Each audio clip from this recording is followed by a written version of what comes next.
അൽഹംദുലില്ലാഹി റബ്ബിൽ ആലമീൻ. സ്വലാത്തു വസ്സലാമു അലാ അഷ്റഫിൽ മുർസലീൻ വഅലാ ആലിഹി വസഹ്ബിഹി അജ്മഈൻ. അമ്മാ ബഅദ്. അഊദു ബില്ലാഹി മിനശ് ശൈത്വാനിർ റജീം. ഖദ് ഖലത മിൻ ഖബലികും സുനനുൻ ഫസീറൂ ഫിൽ അർളി ഫൻദുറൂ കൈഫ കാന ആഖിബത്തുൽ മുകദ്ദിബീൻ. ഹാദാ ബയാനുൻ ലിന്നാസി വഹുദൻ വമൗഇദത്തുൽ ലിൽമുത്തഖീൻ. സൂറത്ത് ആൽ ഇംറാനിലെ 137, 138 ആയത്തുകളാണ് ഞാൻ ഓതി വെച്ചത്. കഴിഞ്ഞ ആഴ്ചയിൽ ആ ആയത്തുകൾ ഒന്ന് സ്പർശിച്ചിട്ടുണ്ട്. നമ്മൾ ആവശ്യമായ വിശദീകരണം തന്നെ പറഞ്ഞു കഴിഞ്ഞിട്ടുണ്ട്. തുടർന്നുള്ള ആയത്തുകളിലേക്ക് പോകാനുള്ള എളുപ്പത്തിന് വേണ്ടിയിട്ട് ആദ്യം ഈ ആയത്തുകളുടെ ആശയത്തിലേക്ക് ഒന്നുകൂടി പോകട്ടെ. അല്ലാഹു സുബ്ഹാനഹു വ തആല പറയുന്നു, ഖദ് ഖലത്ത് കഴിഞ്ഞു പോയിട്ടുണ്ട്, മിൻ ഖബലിക്കും നിങ്ങൾക്ക് മുമ്പ്, സുനനുൻ ഒരുപാട് നടപടിക്രമങ്ങൾ, സമ്പ്രദായങ്ങൾ, ചരിത്ര സംഭവങ്ങൾ എന്നർത്ഥം. അപ്പൊ അതുകൊണ്ട് സീറോ നിങ്ങൾ സഞ്ചരിക്കുക, ഫില്ലർലി ഭൂമിയില്, പന്നുറോ എന്നിട്ട് നോക്കിക്കാണുക അഥവാ ചിന്തിക്കുക, കൈഫക്കാന എപ്രകാരമായിരുന്നു ആഖിബത്ത് അന്ത്യം, അൽ മുകദ്ദിബീൻ നിഷേധികളായ ജനങ്ങളുടെ അന്ത്യം എന്തായിരുന്നു എന്ന് നിങ്ങൾ നോക്കിക്കാണുക അഥവാ ആലോചിച്ച് പഠിക്കുകയും ചെയ്യുക. അതാ ഈ പറഞ്ഞതൊക്കെ, ഈ കാര്യങ്ങൾ എന്ന് പറഞ്ഞാൽ ഈ കഴിഞ്ഞുപോയ സുനനുകൾ എന്ന് പറഞ്ഞത് ഈ പറയപ്പെട്ടവ എന്നർത്ഥം. ബയാനുൻ ലിന്നാസ് ജനങ്ങൾക്ക് അതൊരു വിവരണമാണ്, വഹുദൻ മാർഗദർശകമാണ്, വമൗഇദത്തുൻ ഒരു ഉപദേശവുമാണ്, ലിൽ മുത്തഖീന തഖ്വയോടുകൂടി ജീവിക്കുന്ന ആളുകൾക്ക്. യാ അയ്യുഹല്ലദീന ആമനു എന്ന് പറഞ്ഞു വന്ന രീതിയിൽ അവസാനമായി പലിശയുമായി ബന്ധപ്പെട്ട കാര്യം പറഞ്ഞു വെക്കുകയും അതിനുശേഷം തഖ്വയുള്ളവരായി ജീവിക്കേണ്ടതാണ് എന്നതിലേക്ക് സൂചിപ്പിച്ചിട്ട് തഖ്വയുടെ പ്രധാന അടയാളങ്ങൾ എന്താണ് എന്ന് പറഞ്ഞു തരികയുമാണ് അല്ലാഹു സുബ്ഹാനഹു വ തആല ചെയ്തത്. അവർക്ക് അതുകൊണ്ടുള്ള പ്രതിഫലം എന്താണെന്നും പറഞ്ഞു. അള്ളാഹുവിൽ നിന്നുള്ള പാപമോചനം ലഭിക്കും, പരലോകത്തെ സ്വർഗവും ലഭിക്കും ഈ മുകളിൽ പറഞ്ഞ സ്വഭാവ ഗുണമുള്ള ആളുകൾക്ക്. തുടർന്ന് പറയുന്നത്, ഈ പറഞ്ഞ കാര്യങ്ങളും വസ്തുതകളുമൊക്കെ ഖുർആനിൽ പറഞ്ഞാൽ തന്നെ ആളുകൾക്ക് ബോധ്യപ്പെടേണ്ടതാണ്. അത് കുറെ കൂടി ഉറപ്പാവാൻ, മനസ്സിൽ പതിയാൻ എന്ന വിധത്തിൽ ഒരു മാർഗം അല്ലാഹു സുബ്ഹാനഹു വ തആല നിർദ്ദേശിക്കുന്നു. അതെന്താണത്? യാത്ര ചെയ്യുക, സഞ്ചരിക്കുക. എന്നിട്ട് ആ സന്ദർശിക്കുന്ന നാടുകളുടെ ചരിത്രം പഠിച്ച് മനസ്സിലാക്കിയിട്ട് അവിടെ ഉണ്ടായിരുന്ന ആ അന്തസ്സും ആഭിജാത്യവും ശക്തിയോടെയൊക്കെ നിലനിന്നിരുന്ന ആ നാഗരികതകൾ, അല്ലെങ്കിൽ ആ തലമുറകൾ, അല്ലെങ്കിൽ ആളുകൾ, അവരെന്തുകൊണ്ട് പിന്നീട് നാമാവശേഷമായി നശിപ്പിക്കപ്പെട്ടു എന്നതിനെപ്പറ്റി അന്വേഷിച്ച് പഠിക്കുകയും കണ്ടറിയുകയും അനുഭവപ്പെടുകയും ചെയ്യുക എന്നതാണ് അള്ളാഹു നിർദ്ദേശിക്കുന്ന കാര്യം. ഈ ആശയം ഖുർആൻ വേറെ സ്ഥലങ്ങളിലും ആവർത്തിച്ച കാര്യമാണ്. മാത്രമല്ല, ആദ് സംസ്കാരത്തിന്റെ, സമൂദ് നാഗരികതയുടെ, മദിയൻ ജനങ്ങളുടെ, ലൂത്ത് നബി അലൈഹി ഇസ്ലാമിന്റെ ജനങ്ങളുടെ ഒക്കെ, ഫറോവയുടെ ഒക്കെ സംഭവങ്ങൾ ആവർത്തിച്ച് പറഞ്ഞിട്ട് ആ പൂർവിക ചരിത്രങ്ങളെക്കുറിച്ച് അറിയാനും അന്വേഷിക്കാനുമുള്ള പ്രചോദനം ഖുർആനിലാകെ നിറഞ്ഞു നിൽക്കുന്നുമുണ്ട്. അത് ഉറപ്പിക്കുകയാണ് ഈ ചെയ്യുന്നത്. അപ്പം അതിനു മുമ്പ് എന്ത് വേണം? അള്ളാഹുവിൻ്റെ ഒരു സുന്നത്ത്. നമ്മൾ സാധാരണ പറഞ്ഞു പഠിച്ച ചര്യ, ചിട്ട എന്നൊക്കെ അർത്ഥം വരുന്ന ആ വാക്ക് തന്നെയാണ് സുന്നത്ത്. അതിന്റെ ജമ്മാണ്, ബഹുജനമാണ് സുനൻ. സമ്പ്രദായം, നടപടിക്രമം എന്നൊക്കെ മലയാളം പറയാം. അപ്പൊ ഇവിടെ ഈ ഭൂമിയിൽ അള്ളാഹുവിന്റെ ചില നടപടിക്രമങ്ങൾ കഴിഞ്ഞു പോയിട്ടുണ്ട്. അതെന്താണ് നടപടിക്രമം? അള്ളാഹുവിന്റെ നിർദ്ദേശങ്ങൾ പാലിച്ചുകൊണ്ട് ജീവിക്കുന്നവർക്ക്, ആ തരം സമൂഹങ്ങൾക്ക് നിലനിൽക്കാനും തുടരാനുമുള്ള സൗകര്യങ്ങൾ അള്ളാഹു ചെയ്തു കൊടുക്കുന്നു. മറ്റൊന്ന്, അതിനെതിരെ പ്രവർത്തിക്കുന്ന ആളുകളെ അതാത് സമയങ്ങളിൽ തന്നെ ശിക്ഷിക്കാറില്ലെങ്കിലും അത് വളർന്നിട്ട് മനുഷ്യ കുലത്തിന് തന്നെ ദോഷകരമായി തീരും വിധത്തിലാവുമ്പോൾ ആ സന്ദർഭത്തിൽ അള്ളാഹുവിന്റെ ശിക്ഷ ആ സമൂഹങ്ങൾക്കുണ്ടാവുകയും ആ നാഗരികതകൾ നശിച്ചൊടുങ്ങുകയും ചെയ്യുന്നു എന്നതാണ് ഇവിടുത്തെ സുന്നത്ത് എന്ന് പറഞ്ഞത്. ലൂത്ത് നബി അലൈഹി ഇസ്ലാമിന്റെ ജനത തമ്മാടിത്തങ്ങൾ ചെയ്തു തുടങ്ങിയ സന്ദർഭത്തിൽ തന്നെ ശിക്ഷയൊന്നും വന്നിട്ടില്ല. പകരം ആ പ്രവാചകൻ ചോദിക്കുന്ന ഒരു ഘട്ടമെത്തി, നിങ്ങളെ കൂട്ടത്തിൽ വിവേകിയായ ഒരാൾ പോലും ഇല്ലേ? അതായത് ആളുകൾ തെറ്റുകൾ ചെയ്യുകയും സമൂഹം അതിനെതിരെ പ്രതികരിക്കാതെ അതോടൊപ്പം നീങ്ങുകയും ചെയ്യുന്ന ഒരു സന്ദർഭം വന്നപ്പോൾ പിന്നെ അള്ളാഹുവിന്റെ ഇടപെടലുകൾ ഉണ്ടായി, ആ സമൂഹങ്ങളെ നാമാവശേഷമാക്കി. എന്നിട്ട് അത് പിൽക്കാലക്കാർക്ക് പഠിക്കാൻ പറ്റും വിധത്തിൽ സ്മാരകങ്ങൾ എന്നോണം ബാക്കിയാക്കുകയും ചെയ്തു. ഇത് തിരിച്ചറിയാൻ എത്ര പറഞ്ഞിട്ടും ബോധ്യം വരുന്നില്ലെങ്കിൽ, അല്ലെങ്കിൽ ബോധ്യം വന്നവർക്ക് ഒന്നുകൂടി ഉറപ്പിക്കാൻ വേണ്ടി യാത്ര ചെയ്യുക, യാത്ര പോവുകയും പഠിക്കുകയും ചെയ്യുക എന്നാണ് ഈ ആയത്തിന്റെ ആശയം. ചരിത്രം പഠിക്കാനുള്ള പ്രേരണ ഖുർആൻ ആദ്യം മുതൽക്ക് തന്നെ നൽകിക്കൊണ്ടിരിക്കുന്നുണ്ട്. അത് മനസ്സിലാക്കാനും പഠിക്കാനുമുള്ള ശക്തമായ പ്രേരണ, ആഹ്വാനം ഖുർആനിലുണ്ട് എന്ന് നിങ്ങൾക്കറിയാം.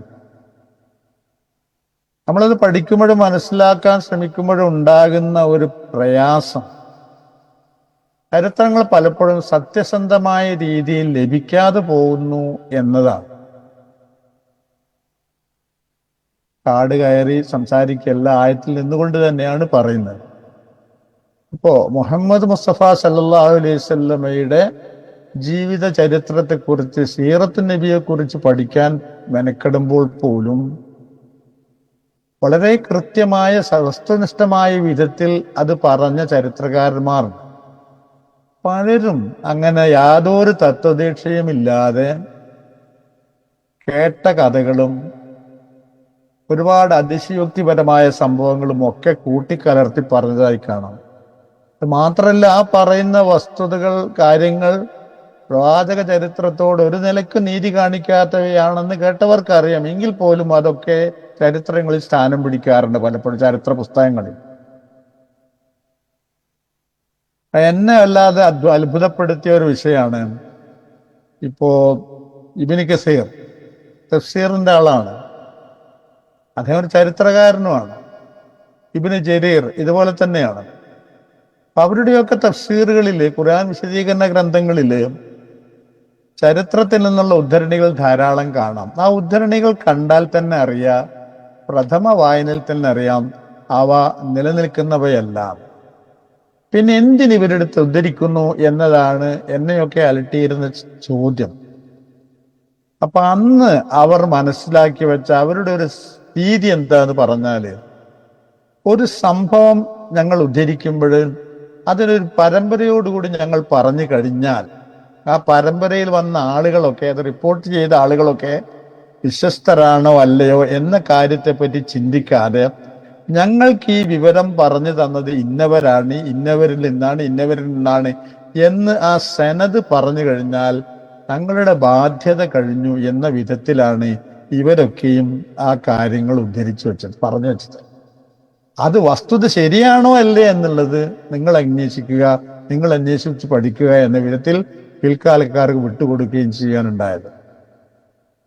പലപ്പോഴും അതുകൊണ്ട് എന്തുണ്ടായെന്ന് ചോദിച്ചാല്, ഹദീസുകൾ, നബി സല്ലല്ലാഹു അലൈഹി വസല്ലമയുടെ വാക്കുകളും പ്രവർത്തികളും മൗനാനുവാദങ്ങളും ഒക്കെ സൂക്ഷ്മ പഠനത്തിന് വിധേയമാക്കിയിട്ട്, പരിശോധനകൾക്ക് വിധേയമാക്കിയിട്ട് അതിൽ ശരിക്കും നബി പറഞ്ഞു, ചെയ്തു, സമ്മതിച്ചു എന്ന് ഉറപ്പുള്ളവയും അല്ലാത്തവയും വേർതിരിക്കപ്പെട്ടിട്ടുണ്ട്.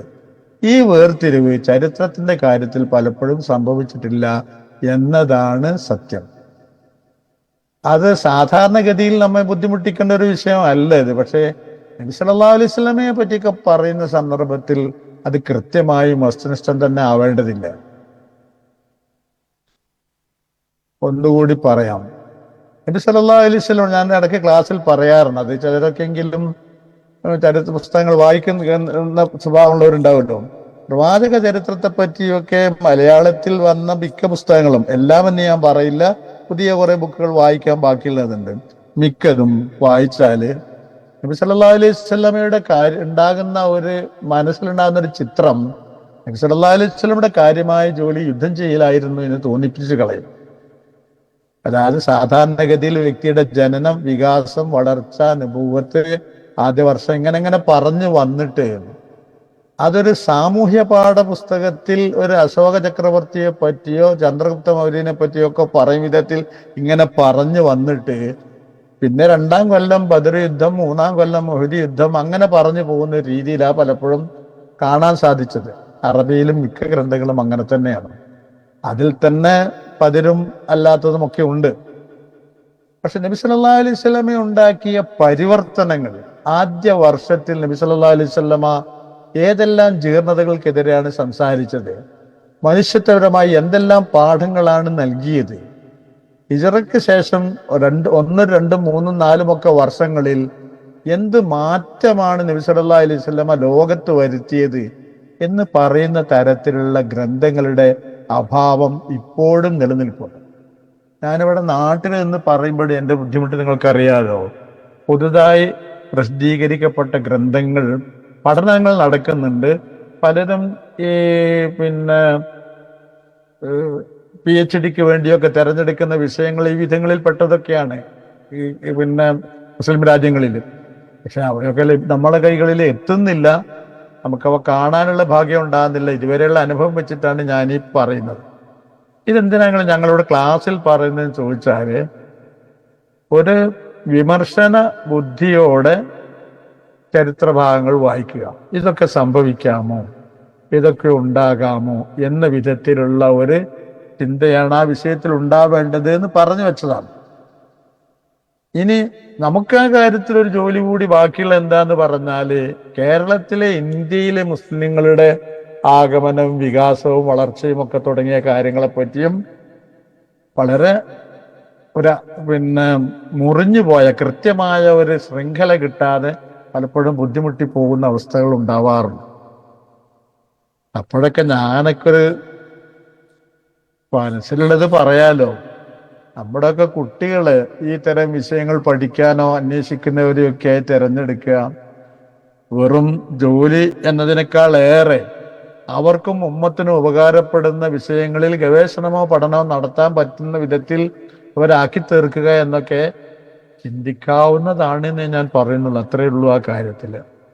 അപ്പോൾ അള്ളാഹു നമ്മളോട് ആ പൂർവകാല സംഭവങ്ങളെ പറ്റിയും അള്ളാഹുവിന്റെ സമ്പ്രദായങ്ങളെ പറ്റിയും പഠിക്കാൻ വേണ്ടി നിർദ്ദേശിച്ചിരിക്കുന്നു. ഇവിടെ തഫ്സീർ മനാറിൽ സയ്യിദ് റസീലുള്ള ചൂണ്ടിക്കാണിക്കുന്ന ഒരു കാര്യം, മുമ്പും ആ വാദങ്ങൾ വന്ന സമയത്ത് അദ്ദേഹം അതെടുത്ത് പറഞ്ഞിട്ടുണ്ട്. എന്താണ്? ഖുർആനും നബി സല്ലല്ലാഹു അലൈഹി വസല്ലമയും ഈ സുന്നത്തുകളെ പറ്റി സംസാരിക്കുകയും അവ ശ്രദ്ധിച്ചുകൊണ്ട് മുന്നോട്ട് പോവുകയും ചെയ്യുകയാണ് ഉണ്ടായിരുന്നത്. അതേറെ കാർക്കശ്യം കാണിച്ച ഒരു വ്യക്തി, ഒരു മഹാനാണ് നബി സല്ലല്ലാഹു അലൈഹി വസല്ലമ. അദ്ദേഹം പറഞ്ഞൊരു വാക്കുണ്ട്, സത്യത്തിൽ മുസ്ലിങ്ങൾക്ക്, മുസ്ലിം സർവകലാശാലകളിലുമൊക്കെ ഈ സുനനുള്ള, ഈ പ്രപഞ്ചത്തിൽ, ഈ ദുനിയാവിൽ അള്ളാഹു പാലിച്ചുകൊണ്ടിരിക്കുന്ന ഈ നിയമത്തെ, ഈ പ്രപഞ്ച നിയമങ്ങളെ പറ്റിയുള്ള അറിവ് ഈ സമൂഹത്തിന് ഒരു പാഠ്യപദ്ധതിയിൽ ഉൾപ്പെടുത്തി തന്നെ നൽകേണ്ടതാണ് എന്ന് തോന്നാറുണ്ട് എന്ന് അദ്ദേഹം പലപ്പോഴും അഭിപ്രായപ്പെട്ട് കാണാം. ഞാൻ സാധാരണ പറയാനുള്ളൊരു ഉദാഹരണം അറിയാലോ. ഇപ്പൊ നബി സല്ലല്ലാഹു അലൈഹി വസല്ലമക്ക് ഇസ്രായിന്റെയും മേറാജിന്റെയും യാത്രയുടെ സമയത്ത് അത് പ്ലാൻ ചെയ്ത് നബി സല്ലല്ലാഹു അലൈഹി വസല്ലമയല്ല, അള്ളാഹുവിന്റെ തീരുമാനമാണ്. നബി സല്ലല്ലാഹു അലൈഹി വസല്ലമക്ക് അള്ളാഹുവിന്റെ കൽപ്പന സ്വീകരിച്ചാൽ മാത്രം മതി. ജിബ്രീൽ അലൈഹി ഇസ്ലാം എന്ന് പറയുന്ന അദ്ദേഹം മലക്ക് വന്നു. ബുറാഖ് എന്നൊരു വാഹനം ഉണ്ടായിരുന്നു. ആ വാഹനപ്പുറത്ത് കയറി യാത്ര ചെയ്ത് തിരിച്ചു വന്നു. ശരി, അവിടുന്ന് ഏതാനും വർഷങ്ങൾ, കൃത്യമായിട്ട് റജബിൽ തന്നെയാണ് ഇസ്രാ മേറാജ് നടന്നതെന്നും ചരിത്രത്തിലില്ല, ഹദീസിന്റെ കിതാബിലുമില്ല. റജബ് 27-നാണെന്നുമില്ല. സംഭവം നടന്നിട്ടുണ്ട് നബുവത്തിന്റെ 10-ാം വർഷത്തിന് ശേഷം മദീന ഹിജ്റയ്ക്ക് മുമ്പ്. അപ്പോ ഇസ്രാവും മിഅ്റാജും കഴിഞ്ഞ് ഏതാനും മാസങ്ങളോ കൊല്ലങ്ങളോ കഴിയുമ്പോഴാണ് മദീനയിലേക്കുള്ള യാത്ര വരുന്നത്, പിന്നെ ഹിജ്റയുടെ ആവശ്യം വരുന്നത്. ആ ആവശ്യം വന്നപ്പോൾ നബി സല്ലല്ലാഹു അലൈഹി വസല്ലമ ജിബ്രീൽ വരും, അലൈഹിസ്സലാം വരും, ബുറാക്ക് കൊണ്ടുവരും, ഞാനതിൽ കയറി മദീനത്തേക്ക് പറക്കും എന്ന് പറഞ്ഞ് കാത്തിരിക്കുകയല്ല ചെയ്തത്. ആ യാത്രക്ക് വേണ്ട എല്ലാ മുന്നൊരുക്കങ്ങളും തയ്യാറെടുപ്പുകളും നബി സല്ലല്ലാഹു അലൈഹി വസല്ലമയും അബൂബക്കർ സിദ്ദീഖുമായി പറഞ്ഞുകൊണ്ടും പിന്നെ പ്ലാൻ ചെയ്തുകൊണ്ടും ശരിക്കും സംവിധാനിച്ച ഒരു യാത്രയാണ് നടക്കുന്നത്. ആ സുന്നത്തിനെ നബി സല്ലല്ലാഹു അലൈഹി വസല്ലം പഞ്ച നിയമത്തെ പാലിച്ചുകൊണ്ട് തന്നെയാണ് നബി സല്ലല്ലാഹു അലൈഹി വസല്ലമയുടെ ഓരോ ചുവടുപ്പും ഉണ്ടായിരുന്നത് എന്ന് നമ്മൾ തിരിച്ചറിയാം. ഇവിടെ നമ്മൾ പലപ്പോഴും നമ്മുടെ സമൂഹത്തിലെ ആളുകൾ ഒരു പിറകോട്ട് നടക്കുന്ന ഒരു സാഹചര്യം ഉണ്ടായിരുന്നു. ഇപ്പൊ ഖത്തറിലൊക്കെ അള്ളാന്റെ മാർഗത്തിലെ പ്രബോധനത്തിന് പോവുകയാണെന്നും പറഞ്ഞിട്ട് വക്രേന്ന് ദോഹ വരെ ബാഗും തൂക്കി നടക്കുന്ന ആൾക്കാരെ കാണാം. അതുവരെ നടന്ന ഒരാളെയും കാണാൻ കഴിയില്ല. വാഹനത്തിൽ ഇങ്ങനെ ഓടുന്ന ആൾക്കാരെ അല്ലാതെ ഒരു ദഅവത്ത് നടത്താൻ പറ്റിയ ആൾക്കാർ ആ റൂട്ടിൽ കാണൂല. അതുപോലെ തന്നെ മുസൈലിൽ നിന്നോ അല്ലെങ്കിൽ അൽക്കോറിന്നോ ഒക്കെ നടക്കുക. എന്നിട്ട് പറഞ്ഞ കാരണം എന്താ? സഹാബികൾ ഒരുപാട് നടന്ന് അവരുടെ കാല് പൊട്ടിയിരുന്നു എന്നാണ്.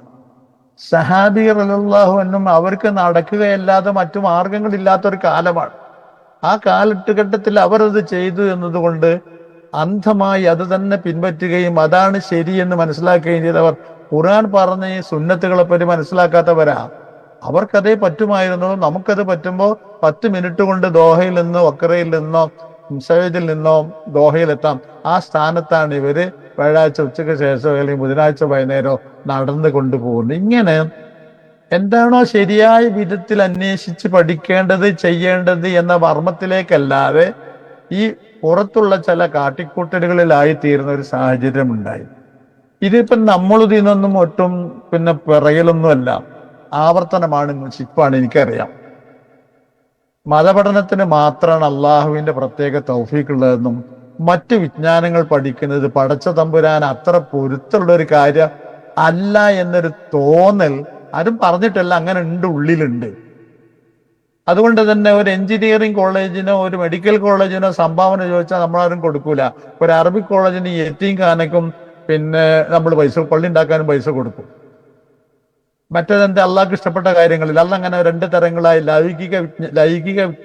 ലൗകിക വിജ്ഞാനം അഥവാ ഭൗതിക വിജ്ഞാനം, പിന്നെ ഈ മതവിജ്ഞാനം എന്ന് പറഞ്ഞൊരു ഭാഗിക്കൽ ഉണ്ടായിട്ടുണ്ടോ അള്ളാഹുവിന്റെ ദീനിൽ അല്ലെങ്കിൽ സഹാബാക്രാമിന്റെയോ നമ്മുടെ ഉത്തമ പൂർവികന്മാരുടെ കാലഘട്ടത്തിൽ?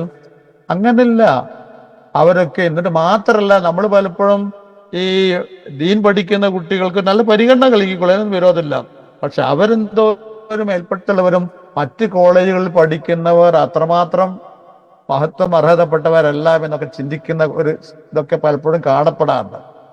കണ്ടുകൂട്ടരെ ആദരിക്കപ്പെടേണ്ടവരാണ് എന്നാണ് ദീൻ പഠിപ്പിക്കുന്ന കാര്യം പറഞ്ഞത് ആ സുന്നത്തുകൾ.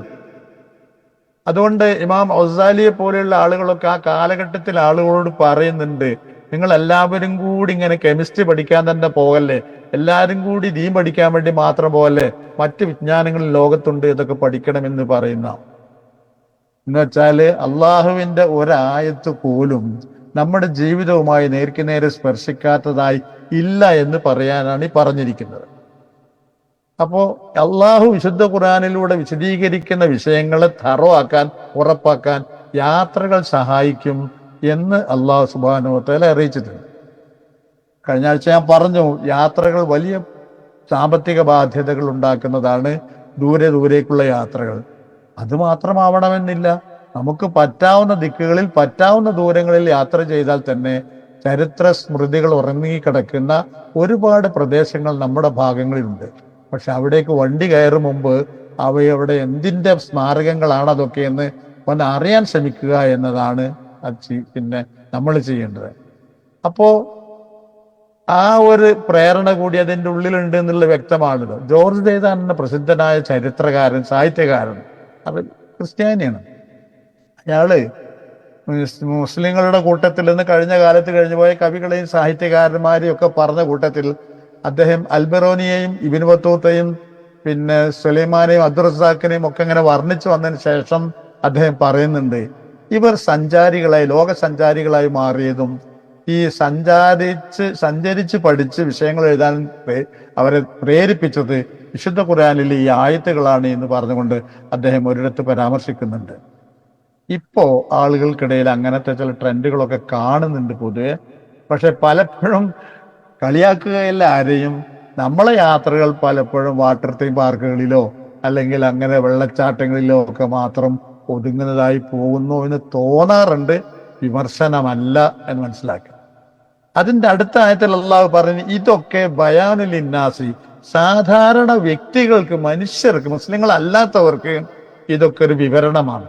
ഇവിടെ എങ്ങനെ ഉണ്ടായി, അവിടെ പിന്നെ എന്ന രാജ്യഭരണകൂടമാണ് ഭരിച്ചിരുന്നത്, പിന്നെ എന്നത് സംഭവിച്ചു, പിന്നെ എന്നതുണ്ടായി എന്ന്. എന്നാൽ വിശ്വാസികളെ സംബന്ധിച്ചിടത്തോളം അതിനേക്കാൾ ഉപരി അത് വഴികാട്ടിയായിരിക്കണം ഹുദൻ. അവിടങ്ങളിലൊക്കെ പോയി നിങ്ങൾ കാണുകയും പഠിക്കുകയും ചെയ്യുന്ന വിഷയങ്ങൾ നിങ്ങൾക്ക് ശരിയായ ചിന്തകളിലേക്ക് വഴിയെത്തിക്കാനും ഒരു ഉപദേശം എന്നോണം പടച്ച തമ്പുരാന്റെ തീരുമാനത്തെ ധിക്കരിക്കുകയും മറികടക്കുകയും ചെയ്താൽ ഉണ്ടായേക്കാവുന്ന ഭവിഷ്യത്തുകളെ പറ്റി ഒരു താക്കീത് നൽകുന്ന ഉപദേശങ്ങളുമായി തീരുകയാണ് ഈ യാത്രകൾ കൊണ്ടുണ്ടാവേണ്ടത് എന്നാണ് ഈ പറഞ്ഞത് കൊണ്ട് ഉദ്ദേശിക്കുന്നത്. അതൊക്കെ തന്നെ ഇപ്പൊ പിക്നിക്കുകളോ ചെറിയ ട്രിപ്പുകളൊക്കെ സംഘടിപ്പിക്കുമ്പോഴും അവിടെയും പാട്ടും കളിയും മാത്രമേ പാടുള്ളൂ എന്ന് ചിന്തിക്കേണ്ടല്ല. അത് പാടില്ല എന്ന് ഞാൻ പറഞ്ഞില്ല, അതിന്റെ വിധി പറഞ്ഞതല്ല ഞാൻ. പക്ഷെ പഠനാർഹങ്ങളായ വിഷയങ്ങളോ ചോദ്യോത്തരങ്ങളോ ക്വിസുകളോ അവയെല്ലാം കൂടി ഇട്ടുകൊണ്ട് അതിനെ പ്ലാൻ ചെയ്യുമ്പോഴും കുട്ടികളായാലും സ്റ്റുഡൻസ് ആയിരുന്നാലും ഇനി ഫാമിലികളായിരുന്നാലും ശരി, അവർക്കൊക്കെ കാണാത്ത ദിക്കുകളിലേക്ക്, കണ്ടെത്താത്ത ഭാഗങ്ങളിലേക്ക് ഒരുപാട് കാര്യങ്ങൾ കണ്ടെത്താൻ സഹായിക്കുന്നു എന്നതാണ് അതുകൊണ്ടുണ്ടാകുന്ന പ്രയോജനം എന്നുകൂടി പറഞ്ഞു വെക്കട്ടെ. ഇനി ആ സംഭവം സുനനുകൾ ഉണ്ട് അള്ളാഹുവിന്റെ പ്രപഞ്ചത്തിൽ, ദുനിയാവിൽ എന്ന് പറഞ്ഞപ്പോഴേ ആ സുനനിനെ സൂചിപ്പിക്കുന്ന ഒരു ചരിത്ര സംഭവത്തിലേക്ക് വർത്തമാനം കൂട്ടിക്കൊണ്ടുപോവുകയാണ് ഇനിയുള്ള ആയത്തുകളിൽ. അതെന്താ സംഭവം? സംഭവം പുതിയതൊന്നുമല്ല, പഴയത് തന്നെ. ഖുർആൻ പറഞ്ഞ കാര്യവും തന്നെയാണ്. ഉഹദ് യുദ്ധവുമായി ബന്ധപ്പെട്ട സംഭവങ്ങളാണ്. ഹിജ്റ 3-ാം വർഷം നടന്ന ആ ഉഹദ് യുദ്ധവുമായി ബന്ധപ്പെട്ടാണ് പറഞ്ഞത്. സൂറത്ത് ആയത്ത് 120 പിന്നെ 121 ഉഹദ് യുദ്ധത്തെ പറ്റി ഒരു പരാമർശം പറഞ്ഞു കഴിഞ്ഞു അല്ലേ? ഈ രാവിലെ പ്രഭാതത്തിൽ വെള്ളിയാഴ്ച രാവിലെ നീ പുറപ്പെട്ടു, അവർക്ക് പിന്നെ യുദ്ധരംഗത്ത് എവിടെയാണ് നിൽക്കേണ്ടത് എന്ന സ്ഥാനങ്ങൾ നിർണയിച്ചുകൊണ്ട് എന്ന് പറഞ്ഞുകൊണ്ട് അതന്നേരം അള്ളാഹു ഉഹദ് യുദ്ധത്തെ പറഞ്ഞ മുകളിൽ ഒരു കാര്യം പറഞ്ഞേ, ക്ഷമ കാണിക്കുകയും തഖ്വ കാണിക്കുകയും ചെയ്താൽ അള്ളാഹിന്റെ സഹായം ഉണ്ടാവും എന്ന് പറഞ്ഞപ്പോ അതിന്റെ ഉദാഹരണം എന്ന വണ്ണമാണ് അവിടെ ആ സംഭവം സൂചിപ്പിച്ചത്. പക്ഷെ അത് ബാക്കി വിശദീകരിച്ചില്ല, കാരണം അവിടെ അത് പറയേണ്ട സന്ദർഭമല്ല. ഇവിടെ ഇതിന്റെ ബാക്കി പറയുകയാണ്.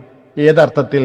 സുനനുൻ, ഈ പ്രപഞ്ചത്തിൽ ഈ ദുനിയാവിൽ സംഭവിച്ച അള്ളാഹുവിന്റെ പ്രപഞ്ച നിയമം അത് നബി സല്ലല്ലാഹു അലൈഹി വസല്ലമക്കും ബാധകമാണ്, സഹാബികൾക്കും ബാധകമാണ്, എല്ലാവർക്കും ബാധകമാണ് എന്ന് ബോധ്യപ്പെടുത്തുന്ന ഉഹദിന്റെ രംഗങ്ങൾ അള്ളാഹു പറഞ്ഞു തരും. എന്താണ് അള്ളാഹു പറയുന്നത് നോക്കാം. തുടങ്ങുന്നത് ഇങ്ങനെയാണ് ആ സംഭവം: വലാ തെഹിനു വലാ തഹ്സനു വഅൻതുമുൽ അലൗന ഇൻ കുൻതും മുഅ്മിനീൻ. വലാ തെഹിനു, നിങ്ങൾ അധൈര്യപ്പെടരുത്, ധൈര്യം നഷ്ടപ്പെടുത്തരുത്. വലാ തഹ്സനു, നിങ്ങൾ ദുഃഖിക്കുകയും അരുത്. വഅൻതുമുൽ അലൗൻ, നിങ്ങളാണല്ലോ ഉന്നതർ. ഇൻ കുൻതും മുഅ്മിനീൻ, നിങ്ങൾ വിശ്വാസികളാണെങ്കിൽ. വഹന യഹിനു എന്ന വാക്കാണ് ആദ്യത്തേത്. ധൈര്യം നഷ്ടപ്പെടുക എന്നർത്ഥത്തിന് ആ വാക്ക് പറയാറുണ്ട്. ദുർബലരാവുക എന്ന അർത്ഥത്തിനും ആ വാക്ക് പറയാറുണ്ട്. ആ അർത്ഥങ്ങൾ രണ്ട് മലയാളം പറഞ്ഞിരുന്നാലും ശരി,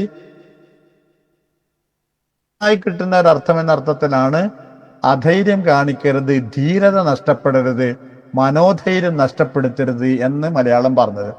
വലാ തെഹിനു. അപ്പോൾ ഈ ആയത്തിറങ്ങും മുമ്പ് ഉഹദിന്റെ അനുഭവം അവരിലുണ്ട്.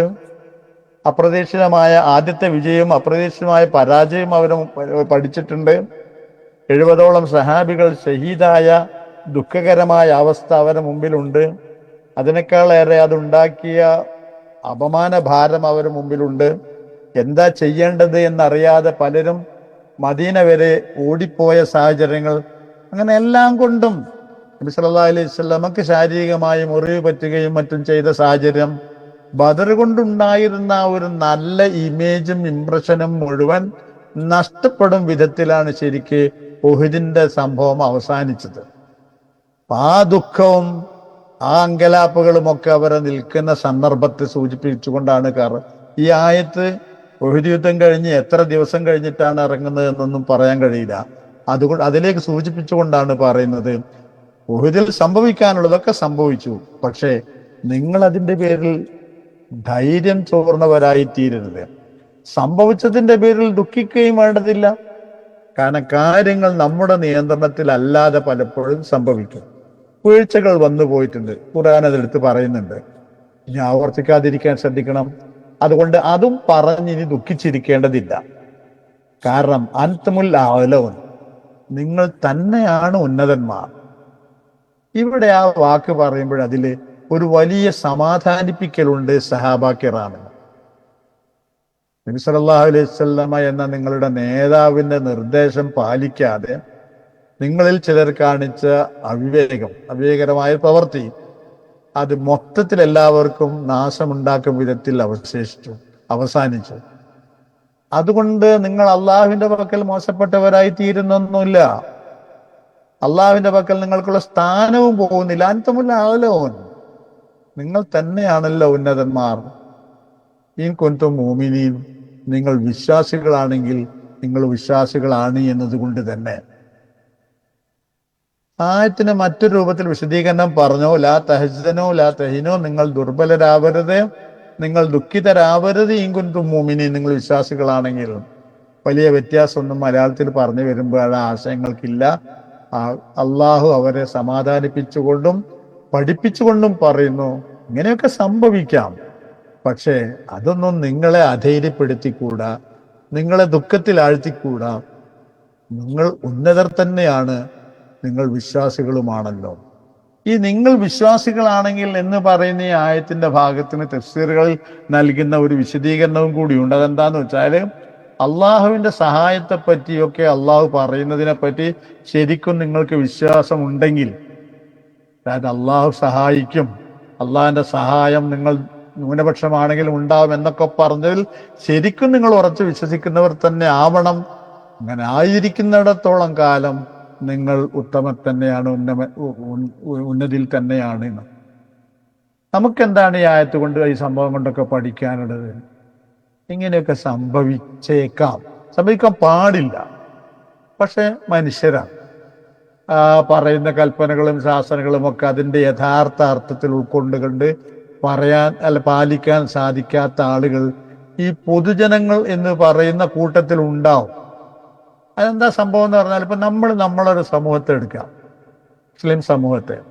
ആ സമൂഹത്തിൽ കൃത്യമായ ജുമയ്ക്ക് വരികയും ജുമയ്ക്ക് ശേഷമോ ജുമയോടനുബന്ധിച്ചോ മറ്റ് സന്ദർഭങ്ങളിലോ പള്ളികളോ മറ്റോ നടത്തപ്പെടുന്ന ക്ലാസ്സുകളിൽ പങ്കാളികളാവുകയും ആയത്തുകളുടെ കൂടെ ജീവിക്കുകയും ചെയ്യുന്ന കുറേ ആളുകളുണ്ടാവും. വേറെ ചില ആളുകൾ ഈ തരം ഒരു ക്ലാസ്സുകളിലും പങ്കെടുക്കുകയോ ഒരായത്തിന്റെ അർത്ഥം പോലും മനസ്സിലാക്കാൻ ശ്രമിക്കുകയോ ചെയ്യാത്ത ഒരു വലിയ ശതമാനം ആളുകളുണ്ടാവും. ചിലര് കുറച്ചൊക്കെ കേൾക്കുകയും കുറച്ചൊക്കെ മനസ്സിലാക്കുകയും ചെയ്തവരുണ്ടാവും. നമ്മുടെ സമൂഹത്തെ സംബന്ധിച്ചിടത്തോളം ചിലർ വിശുദ്ധ ഖുർആനിന്റെ ആശയങ്ങൾക്ക് വിരുദ്ധമായി ഖുർആൻ ആയത്തുകളെ വ്യാഖ്യാനിച്ച് പറയുന്നവരുടെ വാക്കുകൾ കേൾക്കാൻ ധാരാളമായി കേട്ടുകൊണ്ടിരിക്കുന്നവരുണ്ടാവും. ഖുർആൻ കഴിഞ്ഞ ആലിമ്രാനിലെ കുറഞ്ഞ ആയത്തുകൾ പറഞ്ഞിട്ടുണ്ട്, ആ തരം ആയത്തുകൾ ആൾക്കാരെ ഉപദേശം കേട്ട് നടക്കേണ്ടവരല്ല നിങ്ങളും. അതെത്ര പറഞ്ഞാലും നമ്മൾ ആളുകൾക്ക് മനസ്സിലാവില്ല. ഞാനൊക്കെ ഇപ്പോൾ ക്ലാസ്സിൽ പറഞ്ഞ മൗലവി അങ്ങനെ പറഞ്ഞത്, ആരെ വർത്താനം കേട്ടുകൂടെ, ആര് പറഞ്ഞങ്ങനെ ആരെ വർത്താനം കേൾക്കാം, എന്തും കേൾക്കാന്ന്. ഖുർആൻ അത് വിലക്കിയിട്ടുണ്ട്. എവിടെ? മക്കയിലും വിലക്കി, മദീനയിൽ വെച്ചും വിലക്കി. എന്ത്?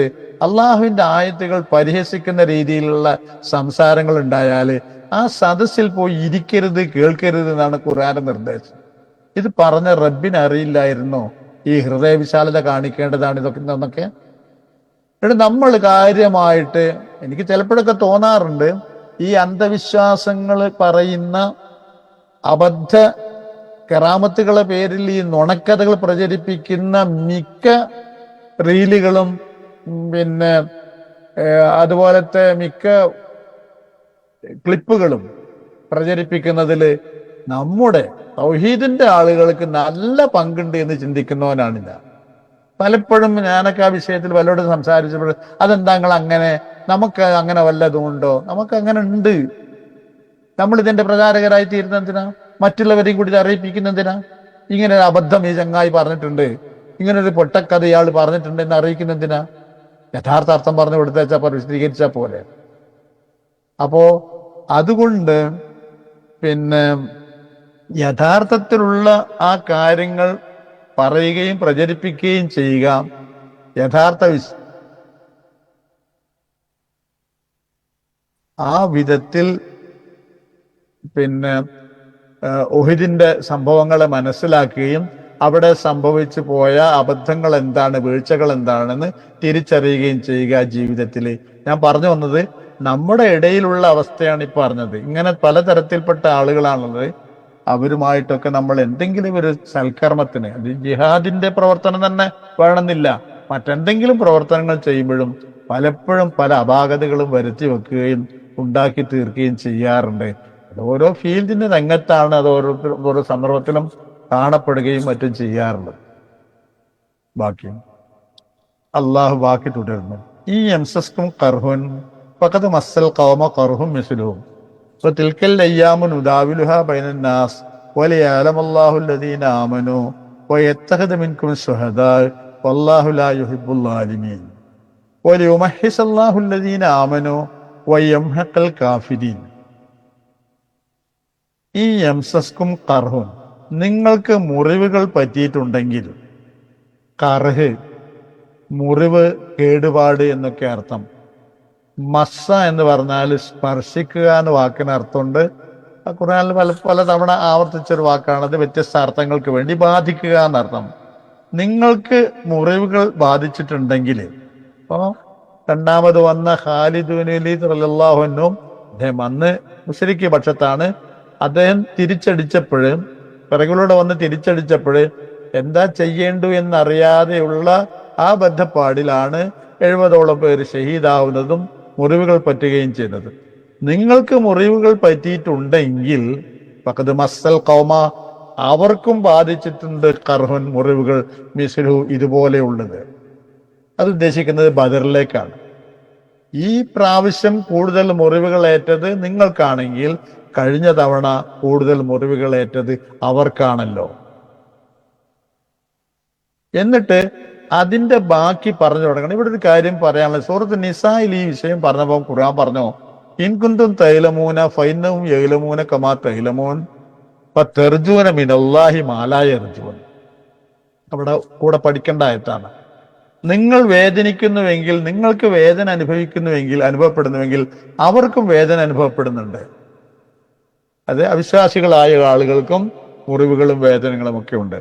പക്ഷെ നിങ്ങളോ അവരും തമ്മിലൊരു വ്യത്യാസമുണ്ട്. എന്താണ്? തെർജൂന മിനല്ലാഹ്, നിങ്ങൾ അള്ളാഹുവിൽ നിന്ന് പ്രതീക്ഷിക്കുന്നത് മാലായ അർജൂൻ, അവരാഗ്രഹിക്കാത്ത ചിലതാണ്. ഇതാണ് ഈ ദുനിയാവിലെ എല്ലാ ദുരന്തങ്ങളെപ്പറ്റിയും പരീക്ഷണങ്ങളെപ്പറ്റിയുമുള്ള മുസ്ലിങ്ങൾക്കുണ്ടാവേണ്ട കാഴ്ചപ്പാട്. വ്യക്തമായില്ലെങ്കിൽ പറയാം.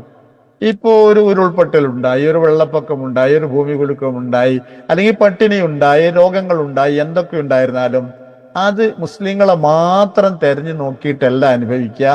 മുസ്ലിങ്ങളെ മാറ്റി നിർത്തിയും ഉണ്ടാവില്ല. എല്ലാ വിഭാഗത്തിൽപ്പെട്ട ആളുകളും ഈ തരം ദുരന്തങ്ങളുടെ ബലിയാടുകളാവാറുണ്ട്. മരണമോ നാശമോ ഒക്കെ സംഭവിക്കാറുണ്ട്. പക്ഷെ ഇത് രണ്ടും തമ്മിലൊരു വ്യത്യാസം പറഞ്ഞു തന്നു റബ്ബുൽ ആലമീനായ തമ്പുരാൻ. മറ്റുള്ളവർ ഈ തരം ദുരന്തങ്ങളെ കാണുമ്പോൾ അത് അള്ളാഹുവിൽ നിന്നുള്ള ശിക്ഷയാണെന്നോ പരീക്ഷണമാണെന്നോ എന്ന ചിന്താഗതി ഉണ്ടാവുകയോ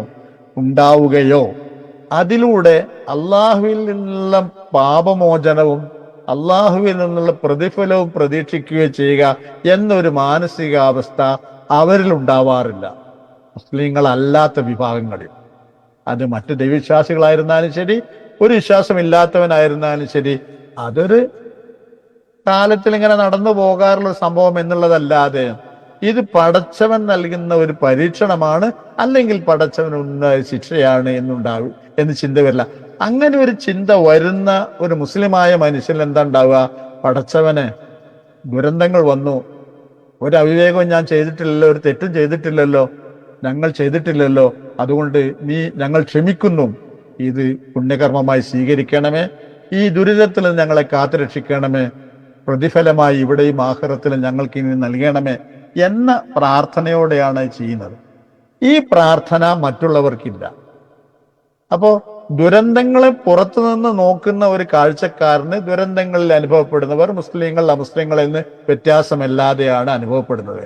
പക്ഷെ മുസ്ലിങ്ങളായ ആളുകൾക്ക് ആ അനുഭവിക്കുന്ന വിഷയങ്ങൾ കൂടി ഗുണകരമായി തീരുന്ന വിധത്തിലാണ് അവരതിനെ സമീപിക്കേണ്ടത് എന്നാണ്, അവരുടെ മനസ്സ് ആ തരത്തിലാവേണ്ടതാണ് എന്നാണ് വിശുദ്ധ ഖുർആൻ പഠിപ്പിച്ചു തരുന്നത്, നബി സല്ലല്ലാഹു അലൈഹി വസല്ലമയും പഠിപ്പിച്ചു തരുന്നത്. ഈ ക്ലാസ് ഒരു വിമർശനത്തിൻ്റെതല്ലെങ്കിൽ പോലും ചിലപ്പോഴത് പറയേണ്ടി വരികയാണ്. പലപ്പോഴും ഈ സാഹചര്യങ്ങളൊക്കെ ആവർത്തിക്കപ്പെടുമ്പോഴും ഒക്കെ ഉണ്ടാകുമ്പോഴും ഇത് രണ്ട് തരത്തിലാവാം. ഇപ്പൊ വെള്ളപ്പൊക്കമായാലും എന്ത് അസുഖമായാലും ഉരുൾപൊട്ടലായാലും ഒക്കെ അതിൽ ദുരന്തം അനുഭവിക്കുന്ന ആളുകൾ അല്ലെങ്കിൽ അനുഭവിച്ച ആളുകൾ ഒക്കെ കുറ്റവാളികളാണ്, മോശപ്പെട്ടവരാണ് എന്നൊന്നൊരു ചിന്ത പോലും എൻ്റെ പക്കലില്ല. അങ്ങനത്തെ ഒരു തിയറിയും ഖുർആനും ഹദീസും അവതരിപ്പിച്ചിട്ടില്ല. അത് നമുക്കത് പറയാൻ കഴിയില്ല എന്തുകൊണ്ടാണ് അവരിലത് വരാനുണ്ടായത്. കാരണം നമുക്ക് വളരെ കുറച്ച് മനുഷ്യരെ കുറിച്ച് അറിയാം. എനിക്കൊരു പക്ഷെ എന്നെ പറ്റി അറിയാൻ പറ്റിയെന്ന് വരും. എനിക്ക് ഈ ദുരന്തം സംഭവിച്ചത് ഞാൻ ഇന്ന തെറ്റ് ചെയ്തതിന്റെ പേരിലായിരിക്കാം എന്നെനിക്ക് ചിന്തിക്കാൻ സ്വാതന്ത്ര്യമുണ്ട്. അത് എന്നെ പറ്റിയല്ലാതെ എനിക്ക് മറ്റുള്ളവരെ പറ്റി പറയാൻ സ്വാതന്ത്ര്യമില്ല. ഒരുപക്ഷെ എനിക്ക് എന്തിനു പറ്റിയെന്ന് വരും, തെമ്മാടിത്തങ്ങളും തോന്നിയാസങ്ങളും വളരെ വ്യാപകമാകുന്ന രീതിയിൽ സംഭവിച്ചേക്കാവുന്ന ചിലതിനെ പറ്റി.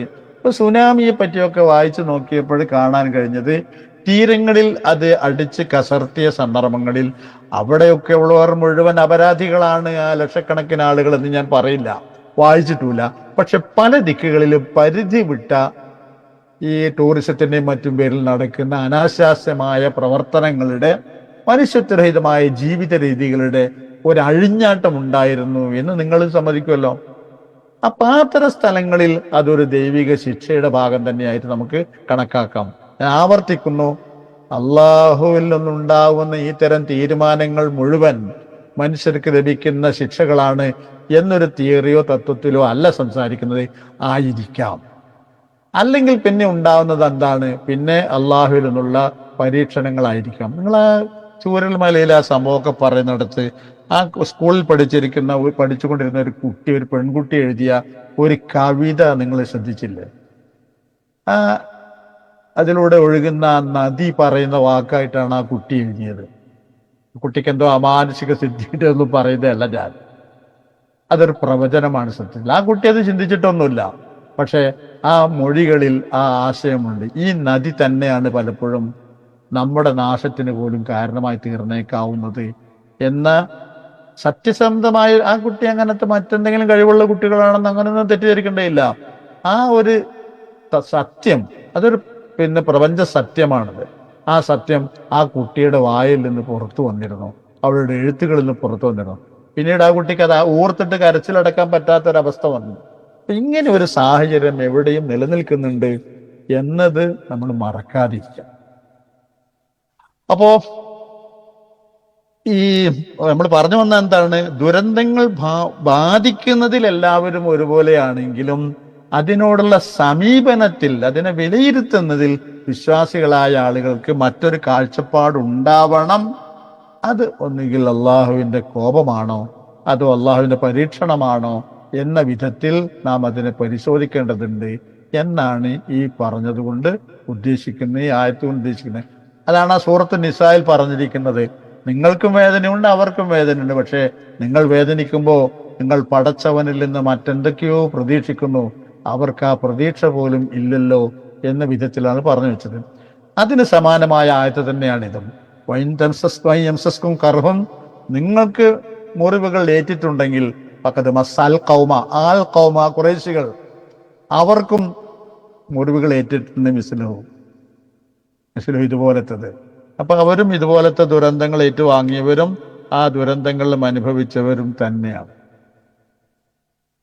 തിൽക്കൽ അയ്യാം, ഇവിടെ യൗമ് എന്ന വാക്കിന്റെ അർത്ഥം ദിവസങ്ങൾ എന്നാണ്. എവിടെയും ആ അർത്ഥം അങ്ങനെ തന്നെയാണ്. പക്ഷെ ഇവിടെ അയ്യാം എന്ന വാക്കിന് തഫ്സീറുകൾ നൽകിയിരിക്കുന്ന അർത്ഥം ഈ ജയാപജയങ്ങൾ എന്നാണ്. ജയങ്ങളും അപജയങ്ങളും, ജയങ്ങളും തോൽവികളും, അതാണ് ഇവിടെ അയ്യാമിന് നൽകിയിരിക്കുന്ന വിശദീകരണം. അത് ഭാഷാപരമായി തെറ്റായ ഒരു വിശദീകരണത്തിൽ കൊണ്ടുപോയതല്ല, ഭാഷയുടെ ആ പ്രയോഗത്തിന്റെ അടിസ്ഥാനത്തിൽ തന്നെ പറഞ്ഞിരിക്കുന്നത്. അയ്യാം എന്ന വാക്ക് എന്ന പ്രയോഗം അറബി ഭാഷയിൽ ഈ അർത്ഥത്തിനുണ്ട്. തിൽക്കൽ അയ്യാം, ആ ജയത്തിന്റെയും പരാജയത്തിന്റെയും നാളുകൾ, ആ ആവർത്തനങ്ങൾ, നുദാവിലുഹ ബൈനന്നാസ്, നാം ആളുകൾക്കിടയിൽ മാറ്റി മറിച്ചു കൊണ്ടിരിക്കുമെന്നാണ്. ദാവല യുദാവില് എന്നുവെച്ചാല് ഇതൊന്നും പറഞ്ഞാൽ പോരെ ഈ ആയത്തുകളെ പറ്റി. ആയത്തുകളിലെ പ്രയോഗത്തിന്റെ ഭംഗി, സാഹിത്യത്തിന്റെ അംശം, അത് ഉൾക്കൊള്ളുന്ന ആശയ തലങ്ങളൊക്കെ ഒരുപാടുണ്ട്. ഇപ്പൊ അങ്ങനെ പോകാൻ കഴിയില്ലല്ലോ. ദാവല യുദാവിലു എന്ന് പറഞ്ഞാൽ മാറ്റിമറിച്ചു കൊണ്ടിരിക്കുന്നു എന്നാണ്. മാറ്റിമറിക്കുക എന്ന് പറഞ്ഞാൽ ഒരിക്കൽ ജയം ഇവിടെ നൽകി, അപ്പോൾ പരാജയം അപ്പുറത്തായിരുന്നു. മറ്റൊരിക്കൽ പരാജയം ഇവിടെ നൽകി, അപ്പോൾ ജയം അപ്പുറത്തായിരുന്നു. ഇതിങ്ങനെ മാറി മറിഞ്ഞുകൊണ്ടേ ഇരിക്കുമെന്നാണ് ഖുർആന്റെ പ്രഖ്യാപനം. എല്ലായ്പ്പോഴും ജയം ഒരു ഭാഗത്ത് മാത്രം, അങ്ങനെ ഒരു സുന്നത്തില്ല.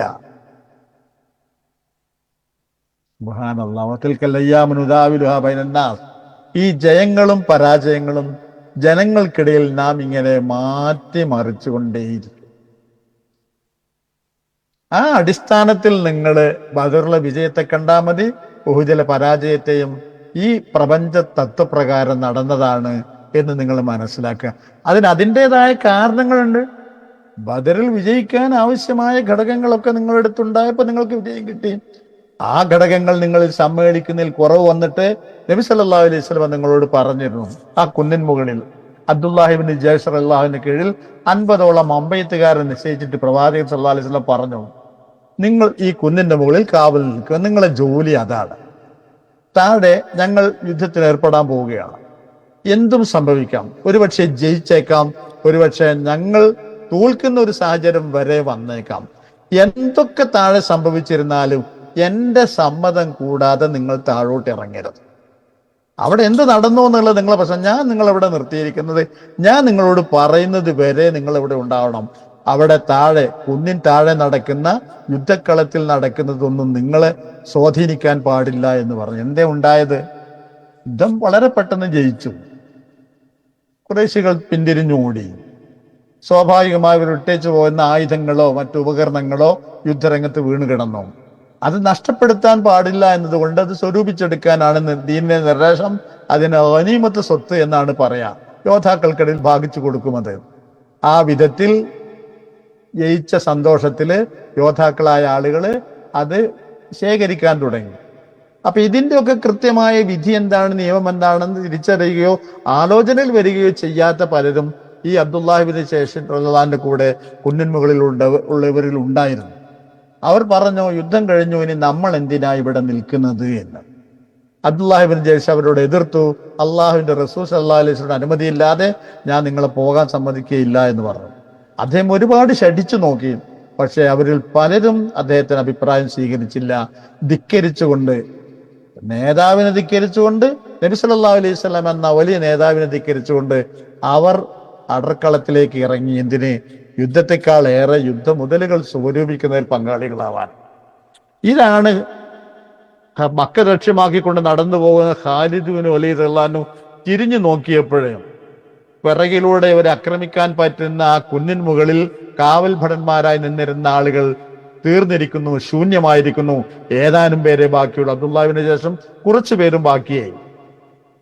അവർ പിറകിലൂടെ വന്നു. ഇവിടെ താഴ്വരയില് ആ മൈതാനത്ത് അവർ യുദ്ധം ജനങ്ങൾ ഒരുമിച്ച് കൂട്ടുകയാണ്. യുദ്ധം കഴിഞ്ഞ സമാധാനത്തിലാണ് അവർ. ആയുധത്തെ പറ്റി ഭയമില്ല, ശത്രുവിന്റെ പ്രത്യാക്രമണത്തെ പറ്റി പ്രതീക്ഷയില്ല, ഒന്നുമില്ല. അബ്ദുല്ലാഹിബ്നു ജയ്ഷിനെയും കൂട്ടരെയും ഖാലിദ് വലീദും റളിയല്ലാഹു കൂട്ടരും വന്നിട്ട് ആക്രമിച്ചു, കൊലപ്പെടുത്തി. നേരെ അവർ താഴ്വരയിലേക്ക് ഇറങ്ങി.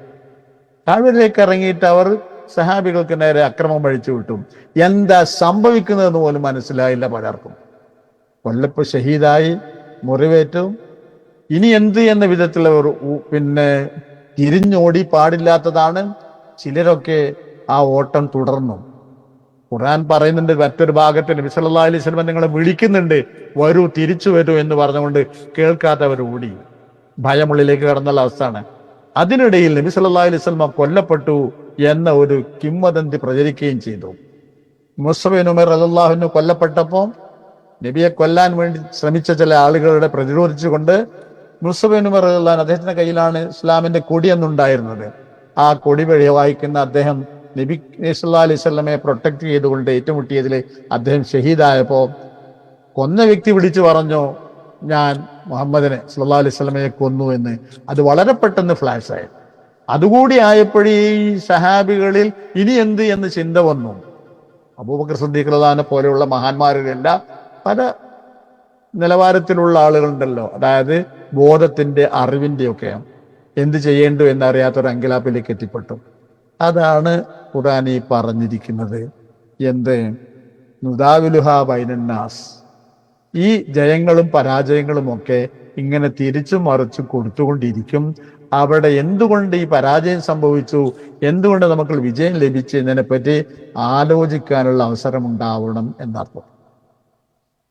ഒന്ന് ബ്രേക്ക് ചെയ്യട്ടെ ഞാൻ. എന്നുവെച്ചാല് ഇവിടെ നമ്മൾ ചിന്തിക്കേണ്ട ഒരു ചിന്തയുണ്ട്, അവസാനത്തേക്ക് മാറ്റി വെക്കാതെ പറഞ്ഞു പോകാൻ. എനിക്ക് ആയത്തുകൾ കൊണ്ട് ആവർത്തിക്കാതിരിക്കാമല്ലോ. ഇൻഷാ അല്ലാഹ് ആവർത്തിക്കുന്നത് മടി ഉണ്ടായിട്ടല്ല, കഴിഞ്ഞിടത്തോളം മുന്നോട്ട് പോകാൻ വേണ്ടിയിട്ട്. ലോകത്ത് മൊത്തത്തിൽ നമ്മൾ എടുത്താൽ കാണുന്ന ഒരു വലിയ സത്യമാണ് ഈ ആയത്തുള്ളത്. അതെന്താ? ഇത് തന്നെയാണ് നടക്കുന്നത്.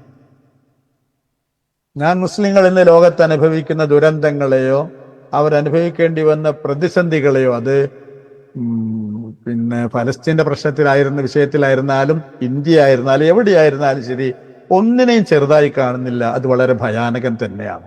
അള്ളാഹു ഒരു തുറസ് നൽകുമാറാവട്ടെ എന്ന പ്രാർത്ഥന തന്നെയാണ് മനസ്സിലൊക്കെയുള്ളത്. ആ തുറസ് നൽകുന്നു എന്നതിലെ ഒരു വലിയ പ്രതീക്ഷയാണ് നമുക്ക് എല്ലാവർക്കും ഉള്ളത്. സിറിയയിൽ വന്ന മാറ്റം, സിറിയ ബഷാറിന്റെയും പിന്നെ മകന്റെയും ഒക്കെ കാലഘട്ടങ്ങളിൽ ഇത്രയും കാലമായി യായിസത്തിലെ അതിക്രൂരമായ ഒരു കാലഘട്ടത്തിലാണ് കഴിഞ്ഞുകൂടിയത്. അഹ്ലുസുന്നത്ത് വൽ ജമാഅത്തിന്റെ ആളുകൾക്ക് എന്ന് പറഞ്ഞാൽ യഥാർത്ഥ മുസ്ലിങ്ങളായ ആളുകൾക്ക് ഒന്ന് ശ്വാസം വിടാനും പോലും പറ്റാത്ത വിധത്തിലുള്ള, പറഞ്ഞ് അറിയിക്കാൻ പറ്റാത്ത, അല്ലെങ്കിൽ വിശദീകരിക്കാൻ ഇത്തരം ക്ലാസ് കൊണ്ട് മതിയാവാത്ത, അവിടെ നിന്ന് അപ്രതീക്ഷിതമായി എന്ന് പറഞ്ഞുകൂടാ ചില കണക്കുകൂട്ടലുകൾ ഉണ്ടായിരുന്നു. പക്ഷെ ഇത്ര പെട്ടെന്ന് സംഭവിക്കുമെന്ന് തോന്നില്ല. അയാൾ പോയി, ആ ഭരണാധികാരി നഷ്ടപ്പെട്ടു. അവരുടെ പിടുത്തത്തിൽ നിന്ന്, ഷിയായിസത്തിന്റെ പിടുത്തത്തിൽ നിന്ന് മോചനത്തിലേക്ക് വരികയാണ്. ആ വരവ് ഇഷ്ടപ്പെടാത്ത വലിയൊരു കൂട്ടം ഇപ്പുറത്ത് നിൽക്കുന്നുണ്ട്. സിറിയ മാറിക്കഴിഞ്ഞാൽ, സിറിയയിൽ ഷിയായിസത്തിന്റെ പിടുത്തം നഷ്ടപ്പെട്ടു കഴിഞ്ഞാൽ അത് തങ്ങൾക്ക് ദോഷമാണെന്ന് തിരിച്ചറിയുന്ന ഒന്നാമത്തെ കൂട്ടർ ഇസ്രായേലാണ്. ആ കൂടെ അമേരിക്കയും ഫ്രാൻസും ഇംഗ്ലണ്ടും ഒക്കെ അതേ ചിന്തയുടെ കൂടെ നിൽക്കുന്നവരാണ്. ഷാം, സിറിയ, അതിന്റെ സ്വാധീനം, അതിന്റെ ശക്തി, അത് ഞങ്ങൾക്ക് നേരെയുള്ള തിരിച്ചടിയാവുമോ എന്ന ഭയം. ഏതായിരുന്നാലും ശരി, അല്പം ഒരു സമാധാനത്തിന്റെ, സന്തോഷത്തിന്റെ ഒരു കണിക അള്ളാഹു സുബ്ഹാനഹു വ തആല അവിടെ നൽകിയിട്ടുണ്ട്. ആ ആളുകളും അതിനെപ്പറ്റി ബോധവാന്മാരാണെന്നാണ് അവരുടെയൊക്കെ പ്രസംഗങ്ങൾ കേൾക്കുകയും മറ്റൊക്കെ ചെയ്തുകൊണ്ടിരിക്കുമ്പോൾ കിട്ടുന്ന വിവരങ്ങൾ. ലൈവായി കിട്ടുന്നവയെ മാത്രമാണ്. അവരെ പറ്റി മറ്റുള്ളവർ റിപ്പോർട്ട് ചെയ്യുന്നതിനെ പറ്റി ഞാൻ കേൾക്കാൻ മെനക്കെടാറില്ല. അതുകൊണ്ട് ആ മാറ്റങ്ങളുണ്ട്. അപ്പോൾ ആ മാറ്റങ്ങൾ ഇവിടെ പറഞ്ഞു വന്നത്, ഈ ദുരന്തങ്ങളുടെ കഥകളൊക്കെ പരിശോധിച്ചാൽ അറിയാം ഇപ്പോഴനുഭവിക്കുന്നത്.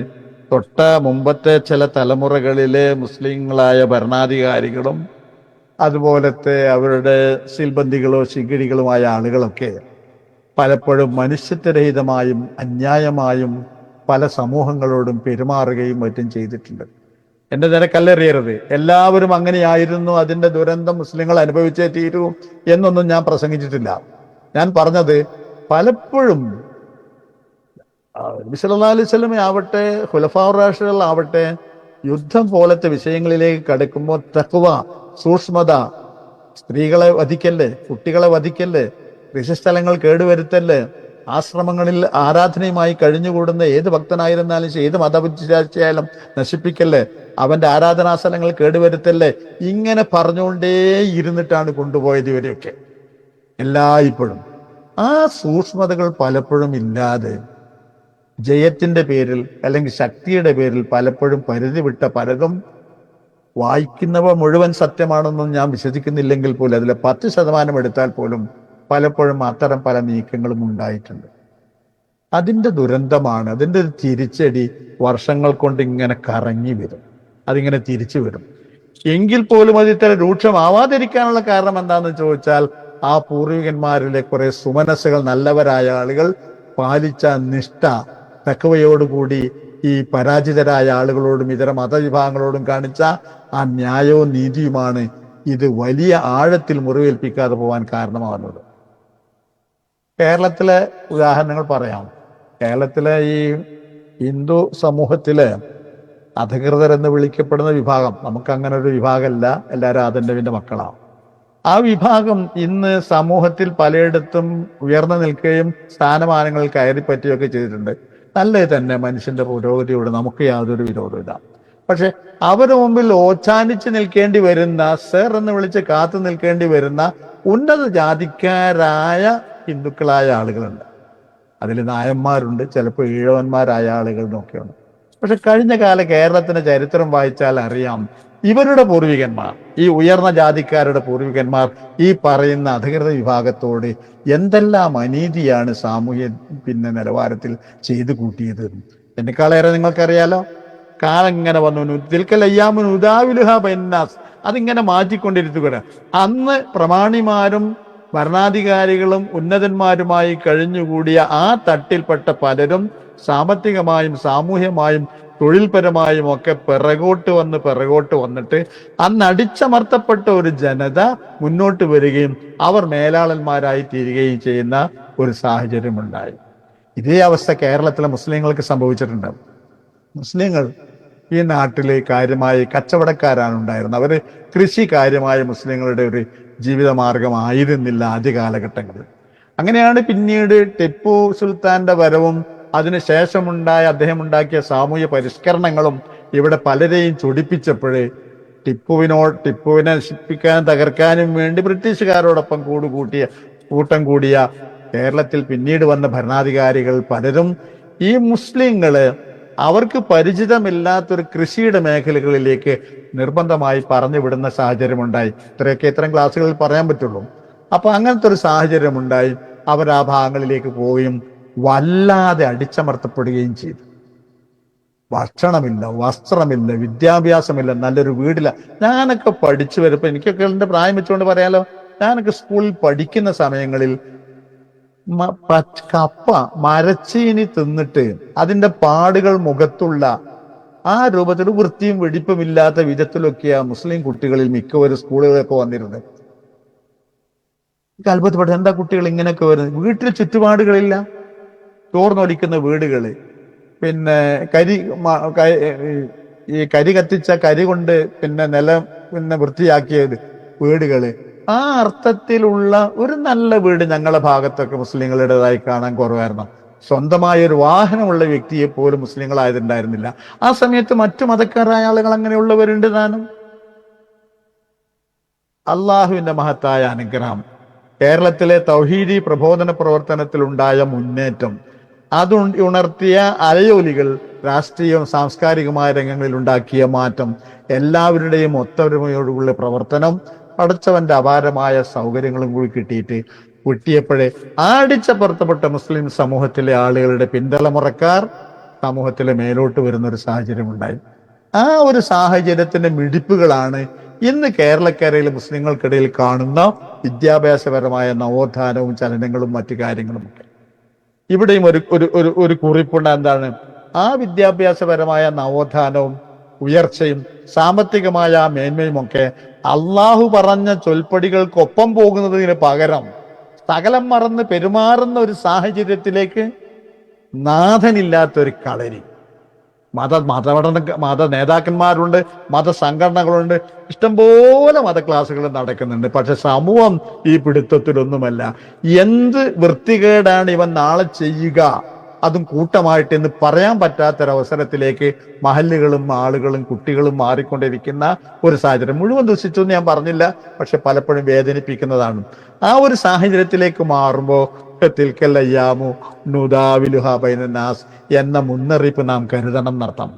ആ പഴയ അടിച്ചമർത്തലിന്റെയും പട്ടിണിയുടെയും പരിവട്ടത്തിന്റെയും കാലഘട്ടം വീണ്ടും തിരിച്ചു വരാൻ അധിക കാലമുണ്ടാവില്ല. അതാണ് ആയത്തിന്റെ പേടി.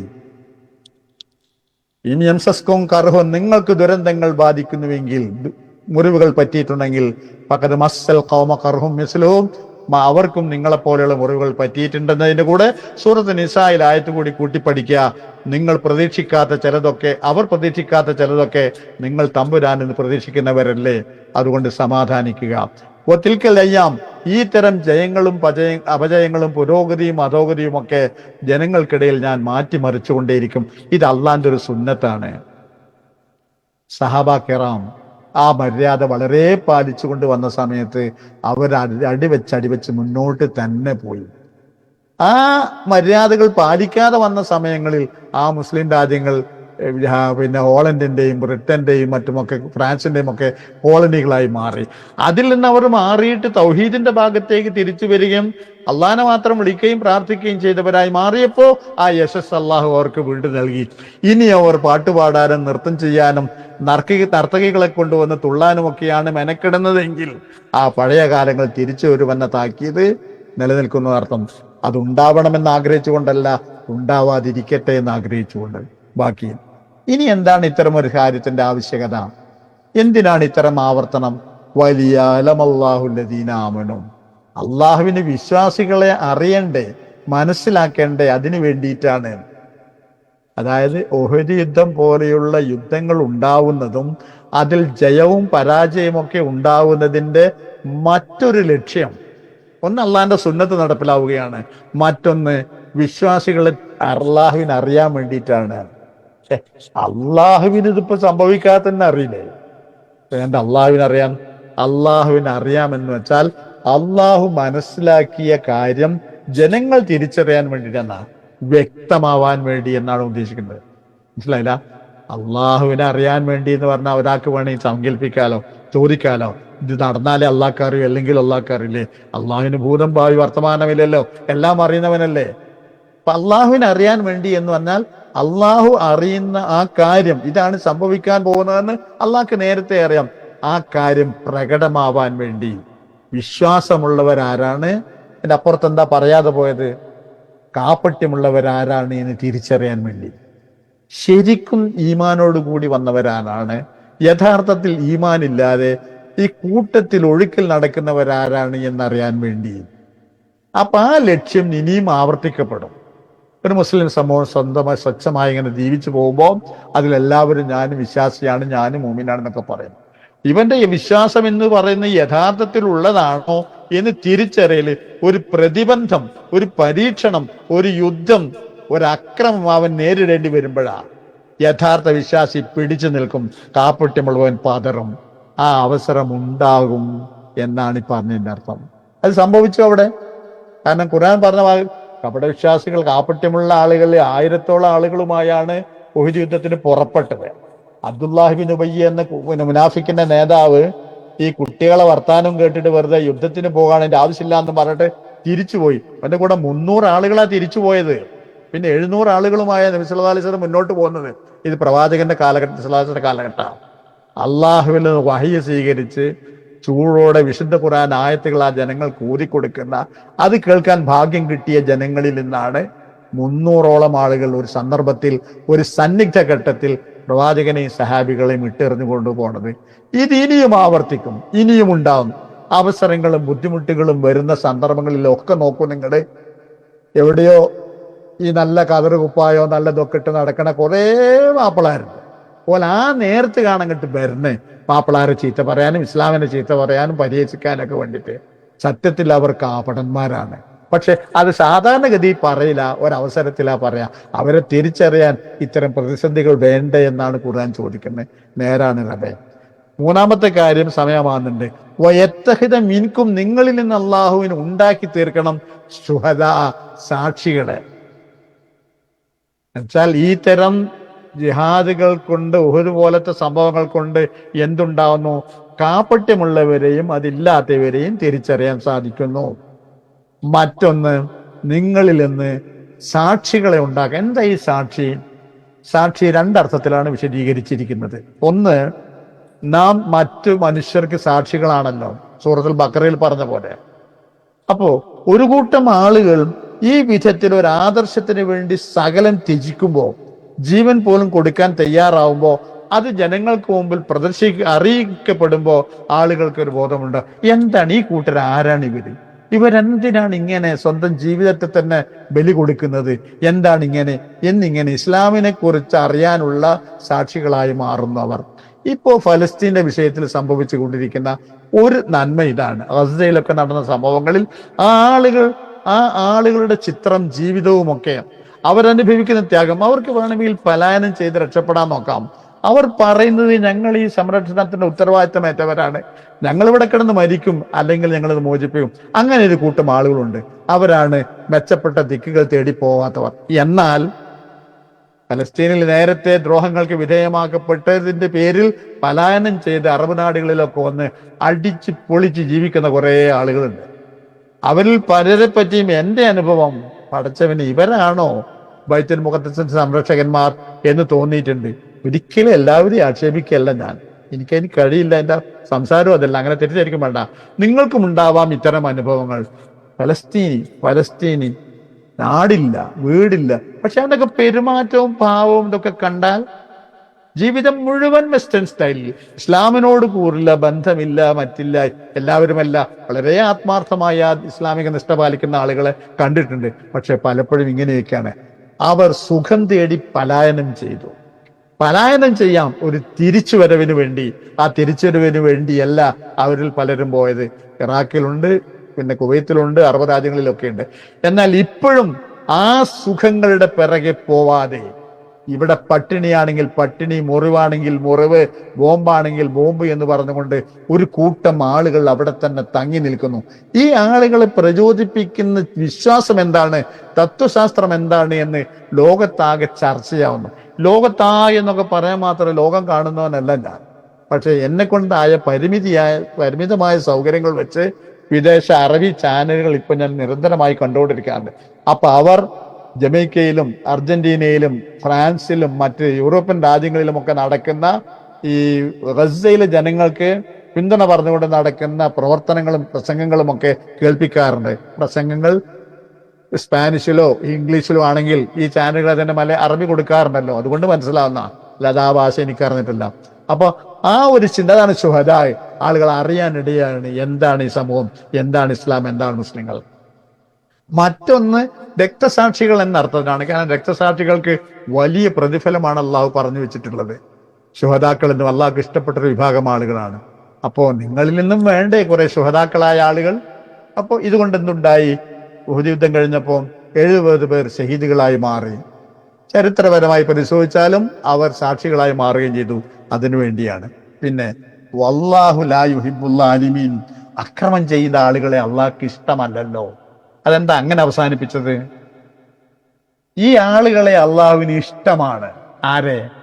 ആ ഉഹദ് യുദ്ധത്തിന്റെ സന്ദർഭത്തിൽ മുറിവേൽക്കുകയോ അല്ലെങ്കിൽ ഷഹീദുകളാവുകയോ ചെയ്ത ആളുകളില്ലേ, അവരെ പടച്ചവന് ഇഷ്ടമാണ് അവരെ. ഈ ലാലിമിന്, അക്രമം ചെയ്യുന്ന ആളുകളെ അള്ളാഹുവിന് ഇഷ്ടപ്പെടാറില്ല. നിങ്ങൾ അക്രമകാരികളല്ല, നിങ്ങളോട് അള്ളാഹുവിന് വെറുപ്പുമില്ല, അള്ളാഹുവിന് നിങ്ങളെ ഇഷ്ടം തന്നെയാണ്. അത് പഠിപ്പിക്കാൻ വേണ്ടി ഒരൊറ്റ വാക്ക്, 3 മിനിറ്റ് അധികമായി, ഒരൊറ്റ വാക്ക്, അത് പഠിപ്പിക്കാൻ വേണ്ടി അള്ളാഹു സുബ്ഹാനഹു വ തആല ചെയ്ത ജോലി എന്താ? ഉഹദ് യുദ്ധത്തിന്റെ അന്ന് വൈകുന്നേരം ഇവർ മുറിവുമായി നിൽക്കുന്ന സമയത്ത് അള്ളാഹുവിന്റെ കൽപ്പന വന്നു, മദീനയിൽ നിന്ന് ഏതാണ്ട് 20 കിലോമീറ്റർ അപ്പുറമുള്ള, അതായത് ദിൽഹുലൈഫ ഭാഗത്തേക്ക് മദീനയിൽ നിന്ന് ഹജ്ജിന് പോകുന്ന ആളുകൾ ഇഹ്റാം ചെയ്യുന്ന മീഖാത്തിന്റെ സ്ഥലമുണ്ടല്ലോ, ആ സ്ഥലത്തിന്റെ ഭാഗത്തിലൂടെ പോകുന്നിടത്തേക്ക് ഹംറാ ഉൽ അസദ് എന്ന് പറയുന്ന ഒരു സ്ഥലമുണ്ട്.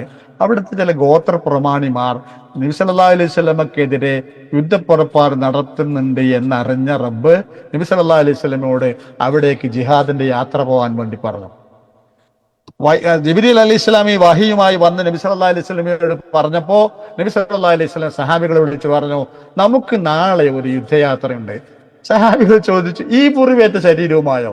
അന്നേരം നബി സല്ലല്ലാഹു അലൈഹി വസല്ലം പറഞ്ഞ വാക്കുണ്ട്, ഇന്നലെ ഉഹദ് യുദ്ധത്തിൽ വന്നവർ മാത്രം അങ്ങോട്ട് വന്നാൽ മതി, ജീവിച്ചിരിക്കുന്നവർ അങ്ങോട്ട് വന്നാൽ മതി.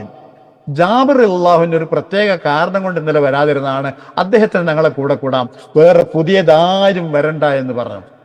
അവർ ധിക്കാരത്തോടെ ചോദിച്ചതെല്ലാം നബി സല്ലല്ലാഹു അലൈഹി വസല്ലമയോട് അള്ളാഹിന്റെ കൽപ്പന അങ്ങനെയാണോ, ശരി ഞങ്ങൾ അങ്ങനെ വന്നേക്കാം. അവർ പോയി യുദ്ധയാത്ര. ഇത് ഉണ്ടാക്കി തീർക്കുന്ന ഒരു അലയൊലിയുണ്ട് പുറത്ത്. എന്താ മദീനത്ത് സംഭവിച്ചത്? അവർ ആ ഉഹുദിൽ പോയി, എന്നിട്ട് ആദ്യം ജയിച്ചെങ്കിലും പിന്നെ പരാജയമായി. എന്നിട്ട് ആ നബിയും സഹാബികൾ എന്ത് ചെയ്തു? അവരതാ നേരം വെളുത്തപ്പോൾ ഉള്ള മുറിയും വെച്ച് കെട്ടി ചോര ഒലിപ്പിച്ചുകൊണ്ട് എല്ലാവരും കൂടി വേറൊരു യാത്ര പോയിരിക്കുന്നു. ഇത് വല്ലാത്തൊരു പടപ്പുകൾ തന്നെ എന്ന് തോന്നിപ്പിച്ചു. അതിനെ ഓർത്ത് ദുഃഖിച്ചിരിക്കാനുള്ള അവസരം പടച്ച തമ്പുരാൻ കൊടുത്തില്ല എന്നർത്ഥം. അപ്പോ ആ ഉഹുദിലെ വിജയവും പിന്നീടുണ്ടായ പരാജയവും സ്വോദ്ദേശപരമാണെന്നും അതുകൊണ്ട് ഇന്ന പ്രയോജനങ്ങൾ ലഭിക്കാനുണ്ട് എന്നും അള്ളാഹു സുബ്ഹാനഹു വ തആല അറിയിച്ചു. ഇതാണ് അള്ളാഹിന്റെ സുന്നത്ത്. ആ സുന്നത്ത് നമുക്കും ബാധകമാണ്, നമ്മുടെ കാലഘട്ടത്തേക്കും ബാധകമാണ്, ഇനിയുള്ള കാലത്തേക്കും ബാധകമാണ്. അതിനാൽ നൂറ്റാണ്ട് ചരിത്രം പരിശോധിച്ചാൽ ഇതിങ്ങനെ ആവർത്തിച്ചുകൊണ്ടിരിക്കുന്നതും കാണാം. വല്ലാത്തൊരു കിതാബ്. അത് അവസാനം പറയാം. ഖുർആൻ എന്ന് പറഞ്ഞാൽ അത്ഭുതപ്പെടുത്താണ്, വെറുതെ പറയുന്നതല്ല. ഈ പറഞ്ഞതിനേക്കാൾ ഏറെ ആശയങ്ങൾ ഈ ആയത്തിന്റെ ഉള്ളിലൊക്കെ പറയാനുണ്ട്. നമുക്ക് പറ്റില്ലല്ലോ. മനസ്സിലാക്കുക, ശ്രമിക്കുക, അഭിമാനം നിലനിർത്തുക, ഖുർആൻ കൊണ്ട് ഉപകാരം കിട്ടുന്നവരെ കൂട്ടത്തിൽ പെടുത്തണേ എന്ന് നിരന്തരം പ്രാർത്ഥിക്കുക. ക്ലാസ് നിർത്താണ്. ഓക്കെ, അസ്സലാമു അലൈക്കും.